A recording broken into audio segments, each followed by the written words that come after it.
Salam alaikum à tous. Nombreux sont les gens aujourd'hui qui vivent sans se rendre compte d'une chose.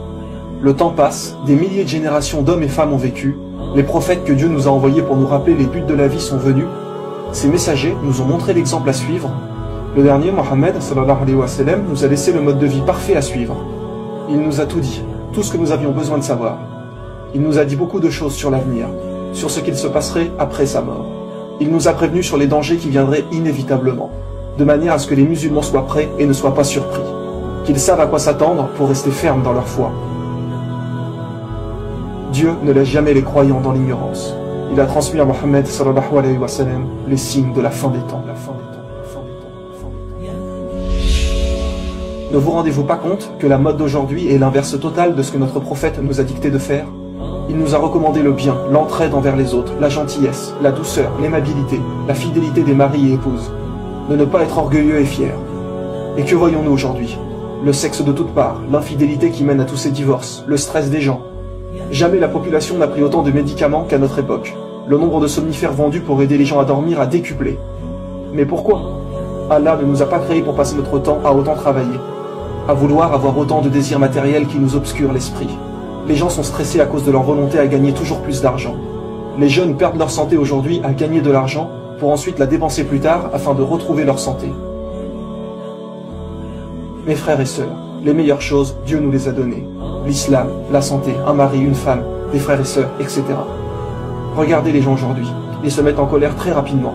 Les films d'aujourd'hui vous montrent que l'homme fort, c'est celui qui est musclé et qui frappe tout le monde, que la femme bien, est celle qui pèse 50 kilos et qui montre son corps à tous les hommes. N'avez-vous pas l'impression d'être des objets? Le prophète Mohammed a dit, le véritable homme fort, c'est celui qui sait contrôler sa colère. L'homme fort, c'est celui qui, quand il a l'occasion de pouvoir frapper quelqu'un, de se venger de quelque chose, il sait se contrôler et ne le fait pas. Peu de gens sont capables de ça aujourd'hui. Qui sait contrôler ses colères? Quelle femme ou homme, lorsqu'il est énervé, est capable de se calmer comme ça? Un homme est venu voir le prophète et lui a demandé un conseil. Et celui-ci a répondu, ne te mets pas en colère. Plusieurs fois l'homme a reposé la question, et à chaque fois le prophète lui a répondu la même chose, ne te mets pas en colère. Écoutez bien cela, mes frères et sœurs. Le messager d'Allah, que la paix et les bénédictions d'Allah soient sur lui, a dit, celui qui est facile à vivre, calme et doux, Allah lui interdit l'entrée en enfer. Le messager d'Allah a également dit, le bon comportement est la meilleure chose qui ait été donnée aux gens. Mais il nous a également dit que viendra une époque où les gens ne respecteront plus rien ni personne, au point que les enfants insulteront leurs parents, etc. Mes frères et sœurs, ce sont des choses qui se passent aujourd'hui. C'est devenu quelque chose de banal. Et le prophète Mohammed a dit, lorsque viendra cette époque, ce sera la fin des temps. Il nous a bien expliqué que parmi les signes de l'heure, l'apparition de la grossièreté et de l'indécence. L'impudeur et le vice se répandront, avec notamment la généralisation de l'homosexualité et du lesbianisme. Et que se passe-t-il aujourd'hui, avec le mariage homosexuel autorisé, etc. Ils banalisent de plus en plus ces actes, de manière à ce que cela paraisse normal aux gens. Mais dites-moi, quand nous voyons que lorsqu'un homme et une femme ont des rapports et que cela donne un bébé, c'est bien que les choses doivent normalement aller dans ce sens. Car deux hommes et deux femmes peuvent faire ce qu'ils veulent, ils n'obtiendront jamais un enfant. Le prophète sallallahu alayhi wa sallam disait à ce sujet, la fin du monde n'aura pas lieu tant que les gens ne s'accoupleront pas en public dans la rue comme le font les ânes. Et quand nous voyons aujourd'hui tous les films pornographiques produits, les gens qui n'ont plus aucune pudeur et aucune estime d'eux-mêmes. Parmi les signes de l'heure, la généralisation de l'adultère. Cela n'aurait pas pu se produire à aussi grande échelle avant, car aujourd'hui, avec tous ces moyens de rencontrer des filles ou garçons, avec le téléphone, Facebook, Skype, etc., c'est tellement simple de rencontrer quelqu'un et de commettre l'adultère que tout le monde le fait. Il nous est dit, les femmes seront dévêtues tout en étant habillées. Inutile de trop développer cela, nous le voyons tous les jours aujourd'hui. Toutes ces femmes en tenue très courte et serrée, parfois transparent. Nous croisons aujourd'hui des femmes en plein hiver avec des mini-jupes. Ils ne se soucient que d'une chose, attirer le regard des hommes. Certains vêtements sont tellement moulants que c'est presque une deuxième peau. Il y aura également à la fin des temps beaucoup d'actes de fornication. Tous les gens coucheront sans être mariés, juste pour le plaisir et s'amuser. Revenez un peu avant. Les gens attendaient presque toujours d'être mariés avant d'avoir des rapports. Les hommes détestaient les femmes qui n'étaient pas vierges. C'était une honte avant de faire cela avant le mariage. Aujourd'hui, il est devenu très difficile de pratiquer correctement sa religion. Les jeunes femmes n'ont pas le droit de porter le voile dans les écoles, on trouve du porc dans de nombreux aliments, les musulmans se font critiquer de partout, etc. Et le prophète a dit, à l'époque de la fin des temps, pratiquer sa religion sera aussi difficile que de tenir une braise dans sa main. Il a dit également que celui qui voudrait pratiquer l'islam avec beaucoup d'assiduité sera considéré comme quelqu'un d'extrémiste. Quand aujourd'hui, vous ne voulez pas écouter de musique, pas boire du tout d'alcool, toujours manger halal, ne pas fréquenter de mauvais endroits, les gens disent très souvent, doucement, il ne faut pas en faire trop non plus, ne sois pas extrémiste. Eh bien ça, mes frères et sœurs, notre prophète nous l'avait bien également prédit. Parmi les signes de la fin du monde, on accusera l'honnête de trahison et on fera confiance aux traîtres. Et ceux qui gouverneront le monde seront ceux qui le mériteront le moins. Les liens familiaux seront rompus. Quand l'homme obéira à sa femme et se montrera irrespectueux à l'égard de sa mère, quand il favorisera son ami et s'éloignera de son père.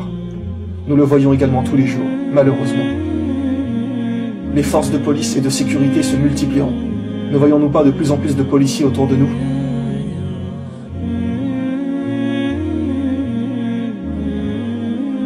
Le prophète a dit qu'à l'époque de la fin des temps, de grands mensonges seront racontés. Regardez aujourd'hui tout ce qu'il nous raconte, au point de ne pas croire en Dieu, comme par exemple la théorie de l'évolution, le fait qu'on aurait pu être créé par des extraterrestres, etc. Pour ceux qui auraient encore des doutes, comment un homme au milieu du désert d'Arabie pouvait savoir tout ça? Comment pouvait-il nous donner autant d'exactitude sur l'époque dans laquelle nous vivons? Le prophète a dit, à l'époque de la fin des temps, les grandes distances seront parcourues en un court laps de temps. Et qu'avons-nous aujourd'hui? Les voitures, les TGV, les avions, etc. À l'époque du prophète, les gens ne se déplaçaient qu'en chameaux ou en chevaux. Qui pouvait imaginer le moteur à explosion, l'électricité, etc.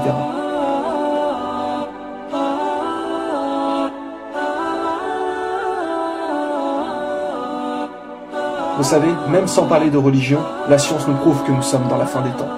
Nous savons aujourd'hui que des centaines d'espèces d'animaux meurent dans de nombreux endroits de la Terre. Il y a des pluies d'oiseaux, des milliers de poissons que l'on retrouve morts à flotter dans l'eau, dû principalement à la pollution. Le réchauffement climatique, 55% de la calotte glaciaire a fondu entre 2003 et 2008. L'économie ne cesse de chuter. Les scientifiques le disent, que la Terre ne pourra pas tenir encore longtemps comme cela. Une guerre est sur le point d'exploser, quand nous voyons ce qui se passe dans les pays arabes, Syrie, Égypte, etc.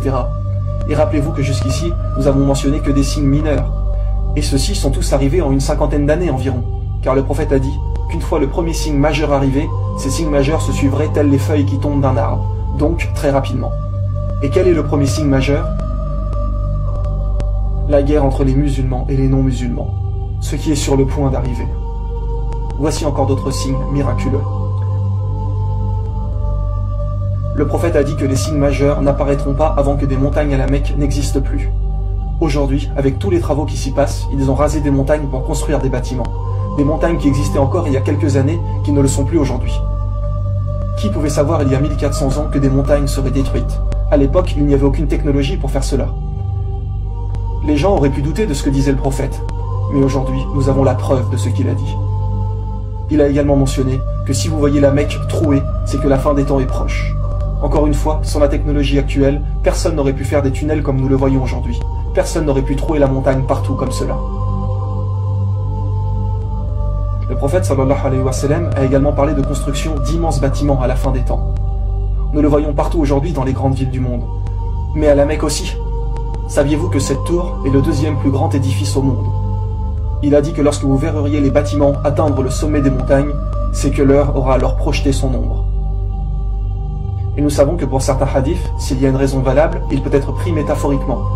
Donc la parole qui disait que l'heure aura alors projeté son ombre, les gens pensaient que cela voulait dire que la fin des temps était vraiment très proche.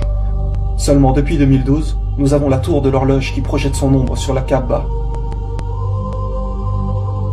Et comment appelle-t-on l'horloge en Arabie Saoudite? As-Saha, qui veut dire l'heure. Donc en réalité, c'est à prendre littéralement. L'heure projette son ombre sur la Kaaba. Rendez-vous compte de la précision des choses. Le prophète nous a tout dit, pour que nous comprenions et sachions que la fin des temps est très proche. Pourquoi ont-ils construit cette tour? Certaines personnes se diront. Mais sachez que ceux qui gouvernent l'Arabie et qui l'ont fait construire ne sont pas du tout des gens bien. Nous ne critiquerons pas plus par principe.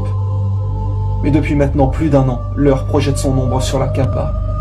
Mes frères et sœurs, nous sommes tous témoins des signes de la fin des temps. L'intérêt de cet épisode n'est pas de faire peur aux gens.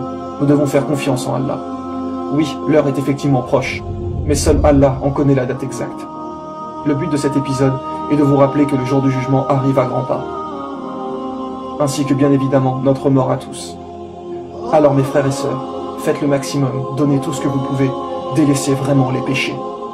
Ne nous laissons pas tenter par cette vie qui est sur le point de disparaître.